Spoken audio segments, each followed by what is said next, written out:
অতি সহজে একদম 5 মিনিটের ভিতরে ধনিয়া চাটনি বানিয়ে ফেলুন বাড়িতে। ধনিয়াগুলোকে ভালো করে ধুয়ে নিয়ে কেটে অল্প গ্রাইন্ড মেশিনে দিয়ে দিন।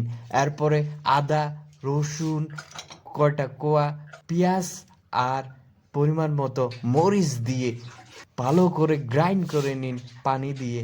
এরপরে কড়াইতে তেল দিয়ে ফোড়নে কালো জিরে আর রসুন কুচি করে কেটে দিয়ে ভালো করে ভেজে নিয়ে ধনিয়া পাতাগুলো ঢেলে দিয়ে একদম শুকনা হওয়া পর্যন্ত ভালো করে ভেজে নিন। এরপরে সামান্য চিনি দিয়ে দিন, দিয়ে নামিয়ে পরোটা, ভাত বা রুটি যেটা দিয়ে খাবেন একদম অসাধারণ লাগবে।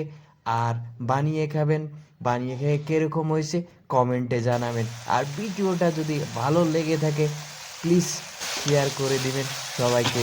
দেখে আবার